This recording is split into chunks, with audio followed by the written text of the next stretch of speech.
Olá, turma, tudo bem? Bora lá para mais um dia, né, na nossa leitura.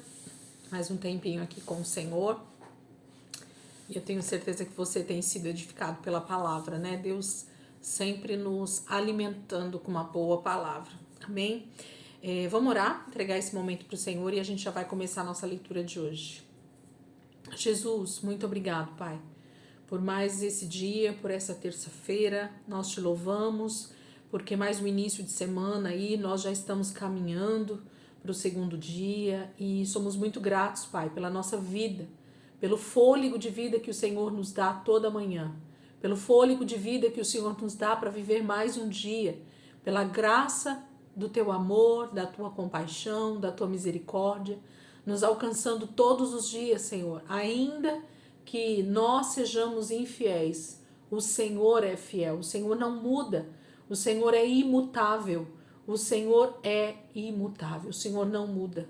Nós podemos ter variação de sentimentos, de atitudes, mas o Senhor é santo, o Senhor é poderoso, o Senhor é o Deus que rege céus e terra de eternidade a eternidade. Obrigada, Jesus, pelo teu grande amor por mim, pelo teu grande amor para conosco, Senhor, todos os dias, nos guardando, nos livrando, nos dando graça e misericórdia para nos alcançar toda manhã.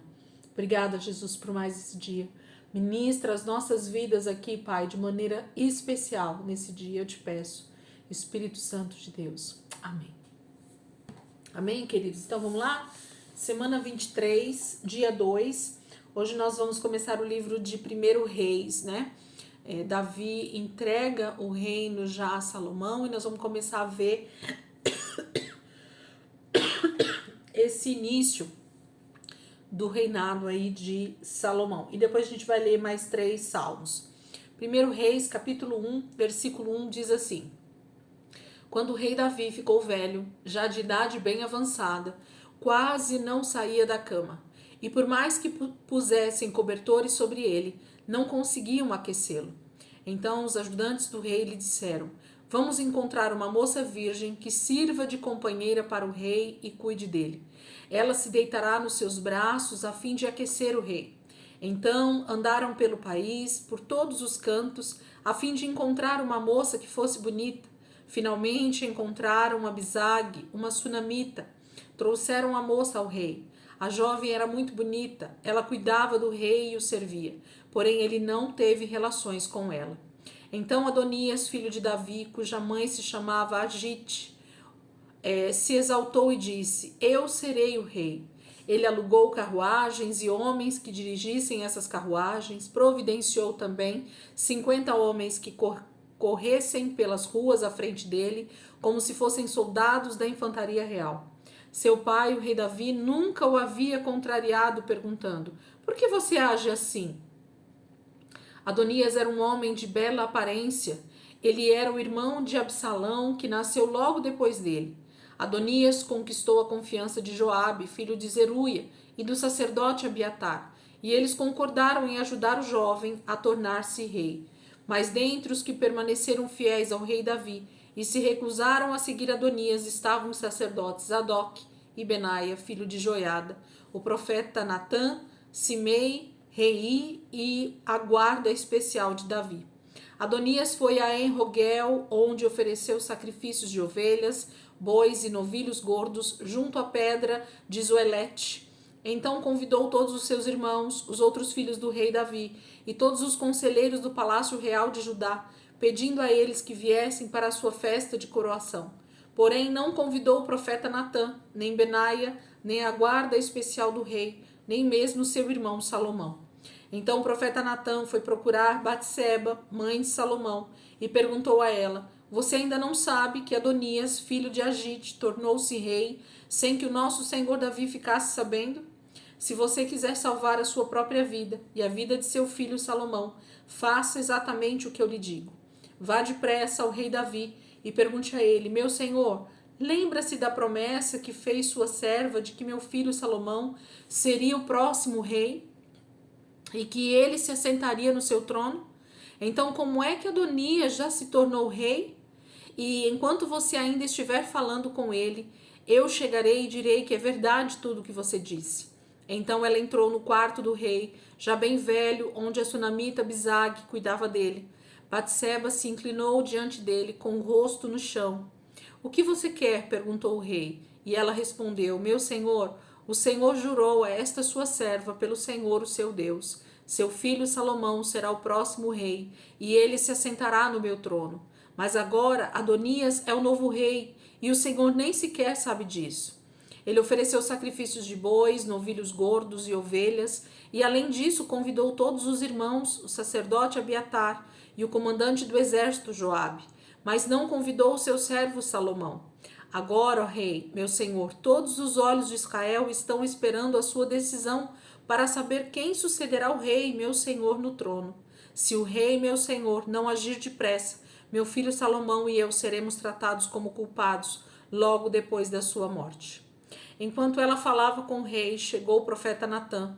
Os ajudantes do rei disseram a ele: Está aí o profeta Natã, que deseja vê-lo. Natã entrou e se inclinou diante do rei, com o rosto no chão, e perguntou: Ó rei, meu senhor, foi o Senhor quem nomeou Adonias para ser o próximo rei? Foi ele que o rei escolheu para sentar-se no trono real? Hoje ele celebrou a sua coroação, oferecendo sacrifícios de bois e novilhos gordos e ovelhas, e convidou todos os filhos do rei para comparecer à festa. Também convidou o comandante Joabe e o sacerdote Abiatar. Agora eles estão comendo e bebendo com ele e celebrando: Viva o rei Adonias! Porém o sacerdote Zadok, Benaia, filho de Joiada, o seu servo Salomão e eu não fomos convidados. Será que o rei, meu senhor, aprovou sem que seus conselheiros soubessem quem seria o sucessor do trono do rei, meu senhor? Chamem Batseba, ordenou o rei Davi. Então ela voltou e se pôs em pé diante dele. E o rei jurou: Assim como vive o Senhor, que me livrou de todos os perigos, declaro que seu filho Salomão será o próximo rei e se assentará no meu trono, exatamente como jurei a você perante o Senhor, o Deus de Israel. Então Batseba se inclinou novamente diante do rei, com o rosto no chão, e exclamou: Que o rei Davi, meu senhor, viva para sempre. O rei Davi deu a seguinte ordem: Chamem os sacerdotes Zadok, o profeta Natã e Benaia, filho de Joiada. Quando eles chegaram à presença do rei, ele lhes disse: Levem Salomão e meus conselheiros a Giom. Salomão deve ir montado na minha mula. Ali os sacerdotes Zadok e o profeta Natã devem derramar óleo sobre a cabeça dele e ungí-lo rei sobre Israel. Depois toquem as trombetas e gritem: Viva o rei Salomão! Quando vocês trouxerem Salomão de volta para cá, façam com que ele se assente no meu trono como novo rei, porque foi ele que eu indiquei para ser o rei de Israel e de Judá. Que assim seja, que o Senhor, o Deus do rei, meu senhor, o confirme. Respondeu Benaia e disse mais: Que o Senhor esteja com Salomão como esteve com o rei, meu senhor, e que torne o seu trono ainda maior do que o trono do rei Davi, meu senhor. Então o sacerdote Zadok, o profeta Natã, Benaia, filho de Joiada, e a guarda pessoal de Davi, isto é, os queretitas e os peletitas, levaram Salomão a Giom. Salomão ia montado na mula que pertencia ao rei Davi. Em Giom, o sacerdote Zadok pegou um vaso de óleo sagrado, trazido do tabernáculo, e despejou o óleo sobre Salomão. Fizeram tocar as trombetas e todo o povo gritou: Viva o rei Salomão!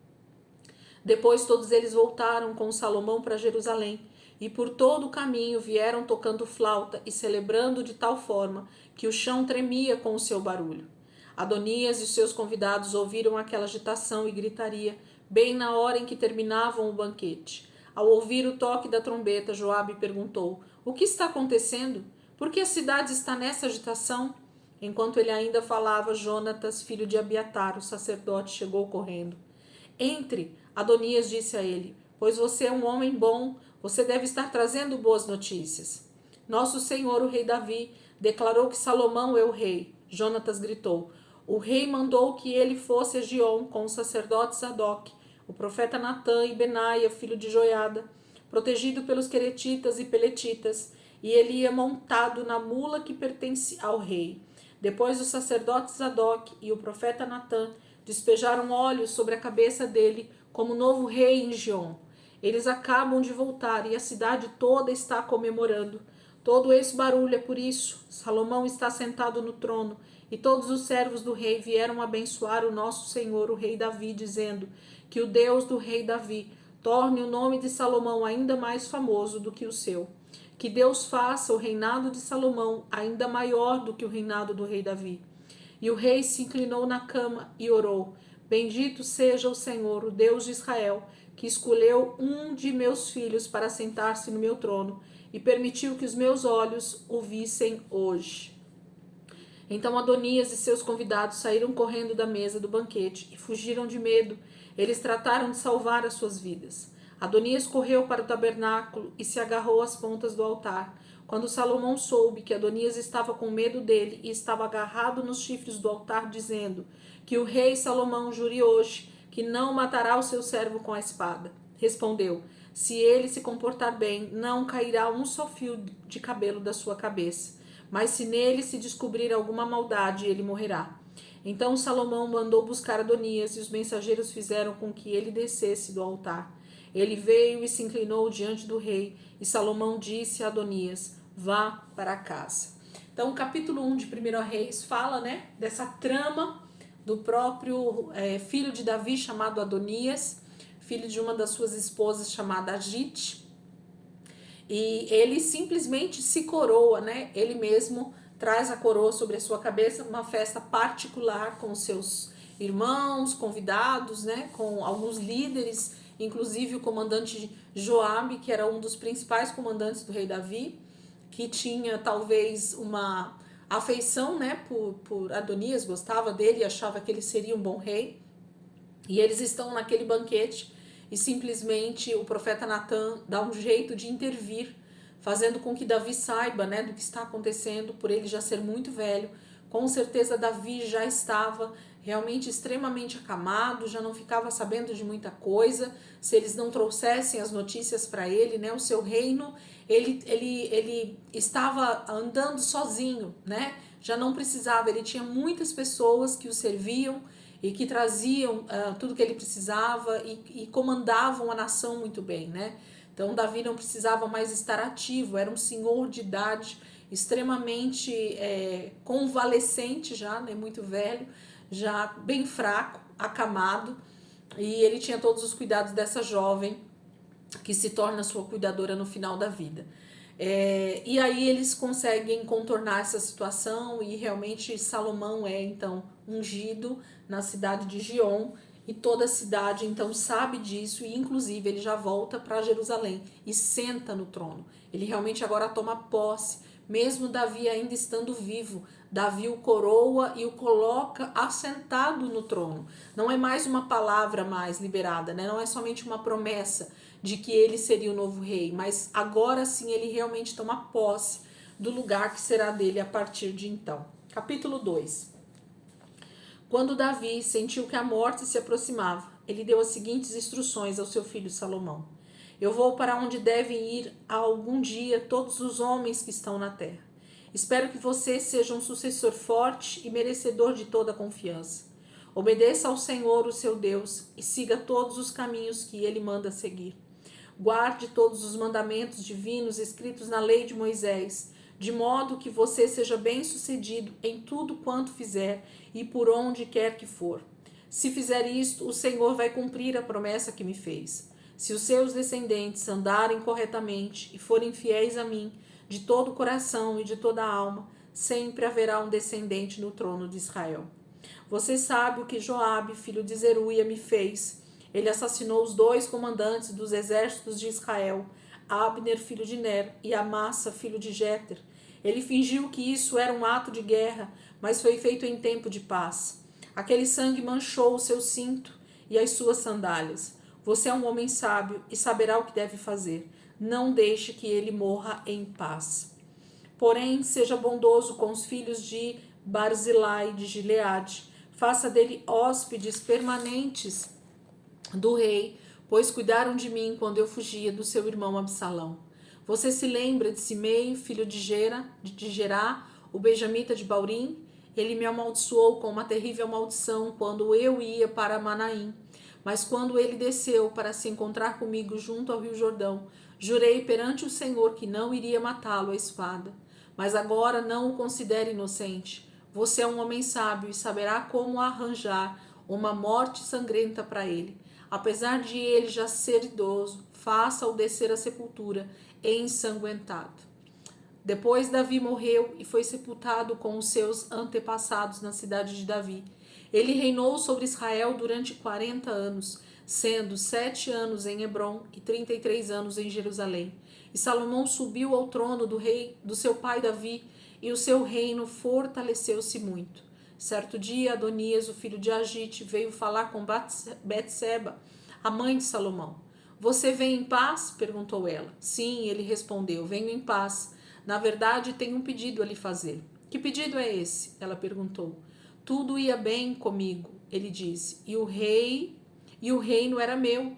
Todos esperavam que eu fosse o próximo rei, mas a situação se inverteu e tudo foi para as mãos do meu irmão, porque foi assim que o Senhor quis. Mas agora tenho um pequeno favor a lhe pedir e espero que não deixe de me atender. Qual é o favor? Ela perguntou. E ele prosseguiu. Fale ao rei Salomão em meu nome, porque eu sei que ele fará qualquer coisa que você pedir. E peça a ele para me dar Abisag, a sunamita, como minha esposa. Está bem, respondeu Batseba. Vou falar ao rei por você. Então ela foi pedir esse favor a Salomão.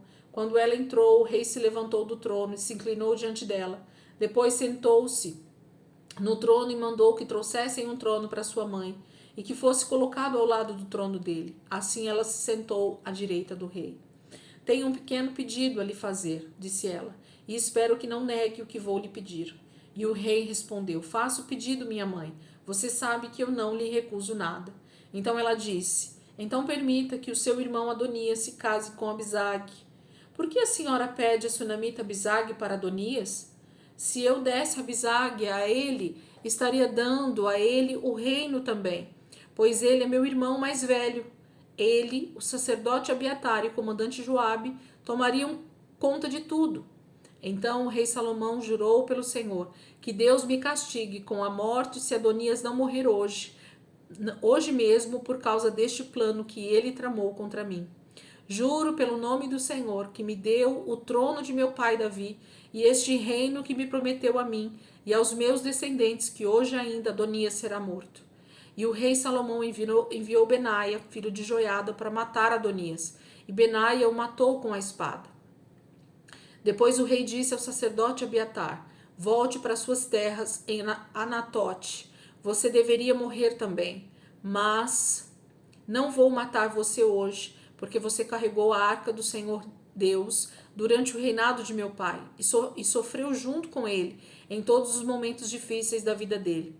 Então Salomão obrigou Abiatar a abandonar o sacerdócio do Senhor, cumprindo dessa maneira a profecia do Senhor em Siló, com referência aos filhos de Eli. Quando Joabe, que havia tomado parte na conspiração de Adonias, porém não na de Absalão, ouviu falar da morte de Adonias, ele correu para o tabernáculo e se agarrou às pontas do altar. Quando a notícia chegou ao rei Salomão de que Joabe tinha se refugiado no tabernáculo do Senhor e estava ao lado do altar, ele enviou Benaia, filho de Joiada, com a ordem, vá matá-lo. Então Benaia foi ao tabernáculo do Senhor e disse a Joabe, o rei ordena que você saia. Não, replicou ele, vou morrer aqui.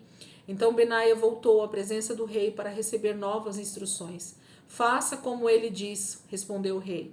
Mate Joabe ao lado do altar e faça o enterro dele. Assim você retirará de mim e da família do meu pai a culpa do sangue inocente que Joabe derramou.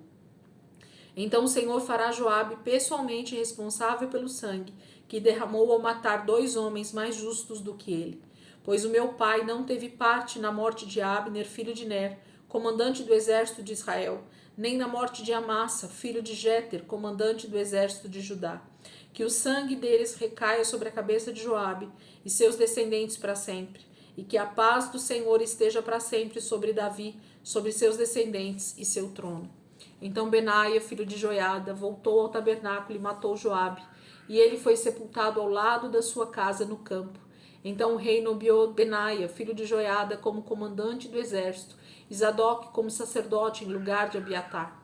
Depois o rei mandou chamar Simei e lhe ordenou: construa uma casa para você aqui em Jerusalém e não dê um passo para fora da cidade. No momento em que você for além do córrego de Cedron, você será morto e será responsável pela sua morte. Simei respondeu ao rei: a ordem do meu senhor o rei é boa. O seu servo obedecerá. E Simei morou em Jerusalém durante longo tempo. Porém, 3 anos mais tarde, dois dos escravos de Simei fugiram e foram para a casa de Ax, rei de Gate. Quando Simei ouviu dizer que seus escravos estavam em Gate, selou um jumento e foi a Gate falar com o rei Ax para encontrar os seus escravos e os levou de volta para Jerusalém. Quando Salomão soube que Simei havia saído de Jerusalém e ido a Gate, e havia voltado a Jerusalém, mandou chamá-lo e lhe perguntou: não fiz você jurar pelo Senhor, e não lhe dei a ordem, no dia em que sair para outro lugar, saiba que você morrerá? E você respondeu: esta ordem é boa, farei como o Senhor diz. Então por que não cumpriu sua palavra e não obedeceu a minha ordem? E que dizer sobre todas as coisas mais que você fez a meu pai, o rei Davi? Que o Senhor faça cair a vingança sobre a sua cabeça, mas que eu receba as ricas bênçãos e que um dos filhos de Davi sempre se assente no seu trono. Então, por ordem do rei, Benaia, filho de Joiada, levou Simei para fora e o matou. Assim ficou consolidado o domínio de Salomão sobre o reino. Capítulo 2, gente, aparentemente, tá? Parece uma vingança desenfreada de Salomão a respeito de homens que fizeram algo a Davi. E essa é a impressão que a gente tem quando a gente lê mesmo. Mas eu quero te dizer que o Senhor faz justiça na terra no tempo oportuno. Às vezes a gente acha que a justiça que Deus tem que fazer é no momento em que a injustiça acontece. Mas eu quero te dizer que há um tempo determinado para todas as coisas, segundo a palavra de Deus. E Davi, quando deixa essa instrução a Salomão, que ele seria sábio o suficiente para saber em qual situação e como ele teria que resolver a respeito desses homens, ele realmente teve sabedoria e discernimento para fazer isso. Ainda que para nós, no nosso tempo, na nossa cultura, isso seja inadmissível. Mas para aquele momento e para o povo do Senhor, nós estamos falando de Israel, tá? Nunca se esqueçam disso. O povo escolhido, a nação santa, que deveria se santificar e santificar o nome do Senhor, né? Tornar o nome do Senhor grande e poderoso através dos seus feitos. Muitos desses homens trouxeram humilhação, trouxeram vergonha para Davi, trouxeram vergonha para o reino de Israel no tempo em que eles pecaram contra o Senhor. Então, Davi nesse momento, e Salomão, na verdade, nesse momento, ele traz à tona o pecado desses homens e faz a justiça ser feita nesse momento para exemplo, para que Israel soubesse que Deus estava ainda com ele e que Davi estava então tendo um bom sucessor e que esse sucessor trazia vingança a respeito de situações que seu pai tinha vivido lá atrás e que Davi havia deixado isso passar para que o seu próximo sucessor fizesse a justiça no tempo certo. Eu olho para esses textos, gente, e realmente eu tenho às vezes um pouquinho de dificuldade para compreender algumas questões, mas eu entrego isso diante do Senhor sempre que leio e digo assim: Espírito Santo, eu sei que o Senhor vai discernir isso no meu espírito no momento certo, e eu sei que no momento certo o Senhor vai me ensinar profundezas, mistérios que realmente estão aqui já revelados, mas que somente o Espírito Santo pode nos ajudar, somente o Espírito Santo pode nos revelar. Então, tem coisas que aparentemente para nós parecem injustiça, parece loucura, parece inadmissível, parece uma situação de morte desnecessária, mas eu quero te dizer que nenhuma palavra, nenhum versículo, nenhum texto na Bíblia Sagrada está aqui por acaso. Tudo isso foi inspirado e desenvolvido e decidido pelo próprio Deus, e ele ia moldando, movendo, na terra, intervindo para que o plano perfeito fosse concretizado. Gente, Salmos 37 é o nosso primeiro salmo para a gente continuar aqui o texto. Os dois textos de 1 Reis são bem compridos, né? Então parece que a leitura ficou grande, mas é porque os textos são grandes. Salmos 37 é o primeiro, depois o 71, depois o 94. Salmo 37 é o primeiro. Vamos lá. Salmo de Davi, né? Com certeza já no momento da sua morte aqui. Salmo 37 diz assim: não se preocupe com os perversos, não fique com inveja dos homens maus. Eles logo secarão como o capim, murcharão como a erva verde. Confie no Senhor e procure fazer o bem. Assim você viverá tranquilamente em seu lugar e desfrutará de toda a segurança. Faça do Senhor a sua grande alegria e Ele dará a você os desejos do seu coração. Deixe nas mãos do Senhor tudo o que você for fazer. Confie nele de todo o coração e ele fará o que for ele fará o que for necessário. Ele fará sua justiça brilhar como a luz, mostrará como o sol do meio-dia que você está com razão. Descanse no Senhor. Espere pacientemente pela sua ação. Não se incomode com o sucesso dos outros, nem com aqueles que planejam o mal. Deixe de lado a raiva e não fique furioso. Não perca a cabeça, isso só traz prejuízo. Esses homens maus serão destruídos, mas quem confia no Senhor herdará a terra. Dentro em breve os maus vão desaparecer. Mesmo procurando, você não vai encontrá-los.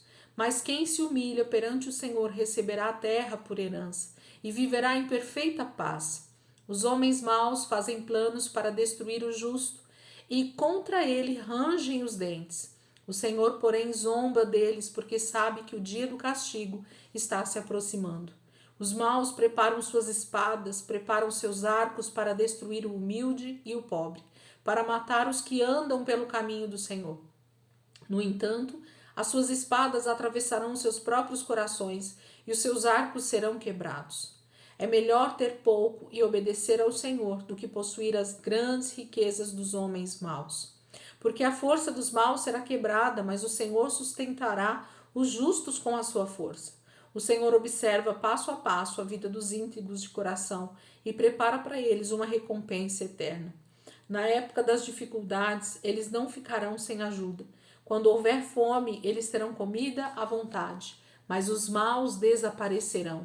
Os inimigos do Senhor murcharão como a erva, serão destruídos e desaparecerão como a fumaça. Os maus pedem emprestado e depois dizem: não tenho como pagar. O justo tem o bastante para si e ainda podem dar com generosidade. As pessoas que recebem a bênção do Senhor herdarão a terra, mas os que são amaldiçoados por ele serão eliminados. O Senhor firma o passo do homem que o agrada, tem prazer na vida de quem é justo. O homem bom pode tropeçar, mas não ficará caído, pois o Senhor segura sua mão e o ajuda a levantar-se. Já fui moço, agora sou velho, mas nunca vi o justo ser abandonado pelo Senhor, nem seus filhos mendigar o pão. Pelo contrário, ele é sempre bondoso, empresta de boa vontade e seus filhos serão abençoados. Assim, se você deseja um lar permanente e feliz, deixe a maldade e comece a praticar o bem, pois o Senhor tem prazer na justiça e não abandona os que pertencem a ele. Eles serão protegidos para sempre, mas a descendência dos que amam a injustiça será destruída. As pessoas que amam a Deus herdarão a terra e nela viverão para sempre. O justo sempre fala com sabedoria e sempre dá bons conselhos, porque obedece de coração à lei do seu Deus. Por isso, seus passos são firmes e seguros. O homem mau vive espiando o justo, fazendo planos para tirar-lhe a vida, mas o Senhor não permitirá que o justo caia em suas mãos. Se um homem bom for julgado, Deus não deixará que ele seja condenado. Espere com paciência no Senhor e siga o seu caminho, e ele o exaltará e lhe dará a terra por herança. Você verá os maus serem destruídos. Eu mesmo vi um homem orgulhoso e mal crescendo, em força e poder, como um cedro do Líbano. Mas, pouco tempo depois, procurei por ele e descobri que tinha desaparecido. Preste atenção no homem íntegro e no justo, e verá que a coisa é bem diferente. Quem obedece ao Senhor e vive em paz terá um fim abençoado. Mas os que desobedecem às leis de Deus serão destruídos. A descendência dos ímpios será eliminada para sempre. O Senhor salva os justos. No dia da dificuldade, Ele é a sua proteção. O Senhor ajuda e livra os justos dos planos perversos dos homens maus, porque confiam nele. Gente, que tremendo. Como é bom ler um texto desse. Como é bom perceber que Davi tinha toda essa nitidez, tinha todo esse discernimento na sua mente, no seu coração, quando ele dizia a respeito dessa diferença de como Deus vai fazer justiça para com o justo e vai destruir o ímpio. O desobediente vai ser totalmente destruído. Quando ele fala sobre isso, ele está falando de forma muito clara e objetiva sobre o tempo do fim, sobre a volta de Cristo, sobre o juízo final, sobre a justiça de Deus sobre a terra e sobre os seus inimigos. E Davi era muito consciente disso, porque cada uma dessas passagens fala dessa unção que estava sobre ele, de um tipo de Cristo, né? Cristo, o Senhor Jesus sabe que ele veio a primeira vez e essa vinda tem a ver com justiça também, pagar o preço pelo pecado, para que a terra então fosse restaurada no tempo oportuno. Ele veio a primeira vez para tomar a chave do inferno e da morte, né? Das mãos do diabo. Ele não tem mais domínio sobre a terra, no sentido de que Deus é soberano sobre tudo e está nas mãos dele o poder da morte, inclusive. E o Senhor vai voltar. A segunda vinda de Jesus está muito próxima. E nós, então, se perseverarmos, se não nos entregarmos, né? A achar que os ímpios estão prosperando e nós não, achar que há injustiça em ver as pessoas prosperarem, ganharem dinheiro indevidamente, terem tudo que elas desejam financeiramente. Nós, muitas vezes, temos algum tipo de dificuldade nessa terra, mas nós precisamos crer na nossa esperança. E a nossa esperança não está nesta terra, não está nesse tempo. Há algo muito mais precioso para nós, que é a eternidade com o nosso Pai. Aí sim, nós vamos poder desfrutar de uma terra realmente restaurada, restabelecida pelo nosso Deus. Salmo 71, gente, diz assim, Salmo de número 71. O Senhor é o meu abrigo. Não permita que eu seja humilhado. Por causa da sua justiça, devolva-me a liberdade perdida. Incline os seus ouvidos à minha oração e salva-me. Seja para mim uma rocha de refúgio, onde eu sempre encontre proteção. Eu sei que o Senhor já deu ordens para minha salvação, pois é a minha proteção e a minha fortaleza. Meu Deus, livra-me do homem perverso, das maldades do homem mau e cruel. O soberano Senhor é a minha esperança. Eu confio no Senhor desde a minha juventude. Sim, desde o ventre materno dependo do Senhor, que me sustenta desde o meu nascimento. Eu o louvarei para sempre. A minha vida tem sido um exemplo para muitos, mas tudo acontece porque o Senhor é o meu refúgio seguro. Por isso eu louvo com as minhas palavras de dia e de noite e anuncio a sua glória. E agora que estou velho e fraco, por favor, não me rejeite nem me abandone. Meus inimigos já se reuniram para me caluniar e fazer planos contra a minha vida, dizendo: Deus o abandonou. Vamos atrás dele, desta vez ele não escapará de nós. Ninguém o salvará. Ó Deus, não se afaste de mim. Meu Deus, venha depressa socorrer-me. Destrua os meus inimigos. Jogue por terra o nome que eles têm para ficarem envergonhados diante de todos os homens. Eu continuarei a confiar no Senhor e louvarei o seu nome cada vez mais. Contarei sem cessar ao mundo a sua bondade e justiça. Falarei a respeito de todas as coisas que o Senhor fez para me salvar. Foram tantas que eu nem posso contar. Vivo sustentado pela força do soberano Senhor, e por isso conto aos outros que somente Ele é justo e bom. Ó Deus, desde a minha juventude, o Senhor tem me ensinado, e eu continuo a contar as suas maravilhas. Não me abandone, ó Deus, agora que sou velho e de cabelos brancos. Ainda quero contar aos nossos filhos e aos seus descendentes os seus grandes feitos e o seu poder. A sua justiça, ó Deus, é mais alta que os céus. O Senhor tem feito grandes coisas. Quem pode ser comparado ao Senhor, ó Deus?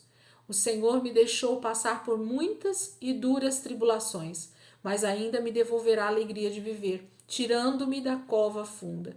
O Senhor me dará muito mais honra do que eu tinha antes e voltará a me consolar.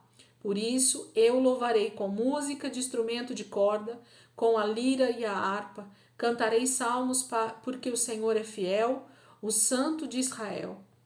Cantarei bem alto de muita alegria quando o louvar. Todo o meu ser vibrará de alegria porque o Senhor me salvou. Além disso, falarei a todo instante dos seus atos de justiça e bondade, porque o Senhor castigou os que procuravam me destruir. Todos eles estão derrotados e envergonhados. Como é bom, né? Que texto lindo e maravilhoso. Essa declaração de Davi a respeito da bondade, da fidelidade, do amor, né? Da compaixão de Deus para com ele. E ele sabe que ele ressuscitará, né? Jesus, ele tinha convicção no Pai de que o Pai não o deixaria ser envergonhado diante dos seus inimigos, que a morte era somente um momento, mas ele estaria vivo para sempre. Davi tem essa mesma convicção de que ele estará eternamente com o Pai. Salmo 94, nosso último texto de hoje. Salmo de número 94. Diz assim, Salmo 94. Ao Senhor pertence a autoridade para castigar. Ó Deus vingador, faça brilhar a sua glória. Levante-se, ó juiz da terra, e julgue os homens. Castigue os orgulhosos como eles merecem. Até quando deixará os maus sem castigo? Até quando os perversos se alegrarão de suas maldades, Senhor? Falam palavras duras e arrogantes. Eles se orgulham em contar os pecados que cometeram. Pisam o seu povo, ó Senhor, e maltratam os seus escolhidos. Matam as viúvas e os estrangeiros, assassinam os órfãos e pensam: o Senhor não vê o que estamos fazendo. O Deus de Jacó não dará a menor importância. Vocês são tolos. Quando será que vão entender as coisas se tornarão sábios? Se foi o Senhor quem formou o ouvido, será que ele não pode ouvir? Se foi o Senhor que formou o olho, será que ele não pode ver? Aquele que julga e castiga as nações não vai castigar todas elas? Ele dá conhecimento aos homens. Como poderia deixar de saber o que vocês fazem? O Senhor conhece os pensamentos do homem e sabe que eles não passam de ilusão. Como é feliz o homem a quem o Senhor corrige e ensina a sua lei. Assim a sua mente ficará em paz e ele esperará com paciência o dia em que os maus serão castigados. Pois o Senhor nunca abandonará o seu povo, nem deixará os seus escolhidos à própria sorte, porque são a sua herança. Ele fará os juízes julgarem com justiça novamente, e os retos de coração a seguirão. Quem se levantará para me ajudar contra os maus? Quem ficará ao meu lado contra os que fazem o mal? Se o Senhor não tivesse me ajudado, eu já estaria no reino dos mortos há muito tempo. Quando eu gritei, socorro, estou caindo, o seu amor cuidadoso, Senhor, me amparou e me pôs em pé. Quando minha mente estava cheia de dúvidas e preocupações, o Senhor me consolou e encheu o meu ser de alegria. Por acaso o Senhor deixa um governo mau e injusto associar-se com seu nome? Eles torcem as leis para poderem fazer o mal. Ajuntam-se para destruir os justos e condenam os inocentes à morte. Mas o Senhor é a minha fortaleza, segura, o meu Deus é a rocha firme onde encontro refúgio. Ele fará a maldade desses homens cair sobre eles mesmos. Deus destruirá essa gente com os pecados que eles vivem cometendo. O Senhor, o nosso Deus, acabará com eles. Juízo, né, gente? Davi está mostrando o juízo de Deus nessas passagens. Davi está mostrando a justiça de Deus nessas passagens, porque Deus não deixará que nenhum ímpio passe despercebido ao seu juízo. O julgamento vai ser tão justo, tão justo, tão justo, que nós muitas vezes vamos nos ver em dúvida, né? Dizendo, meu Deus, mas realmente essa pessoa também merece isso que, né, está sendo julgado, porque às vezes a gente vê somente o externo, né? Mas Deus vê o coração, Deus vê a mente, Deus vê os pensamentos, Deus vê o que realmente está por trás das atitudes, né, das palavras que as pessoas dizem, que nós dizemos, tudo está no controle do juízo do Senhor, nada passa desapercebido. Então nós precisamos buscar o Senhor, buscar transformação na nossa mente, para que nós estejamos em paz quando esse juízo vier sobre a terra. Amém, queridos? Nossa leitura de hoje foi extensa, né? Fazia tempo que eu não passava tanto tempo aqui na leitura, com textos grandes, né? Mas graças a Deus por isso. Começamos aí o texto falando sobre essa tomada do trono por Salomão e de como isso vai ser maravilhoso. A gente já sabe, né? Que Salomão teve um reino extremamente bem visto por todas as nações, foi muito próspero, muito abençoado. E infelizmente, do meio para o final, não foi tão bem. Mas nós vamos ver isso ao longo da nossa leitura aqui. Nós vamos entender um pouquinho do que Deus está fazendo agora através do rei Salomão. Amém, queridos? Deus abençoe. Amanhã a gente vai estar lendo mais um salmo e seguindo aí depois na leitura de 1 Reis, Crônicas, né? Dentro dos textos aí que nós vamos ver Salomão reinando sobre Israel. Deus abençoe, gente. Amanhã, se Deus quiser, a gente está aqui de volta para continuar nossa leitura em nome de Jesus. Amém? Deus abençoe.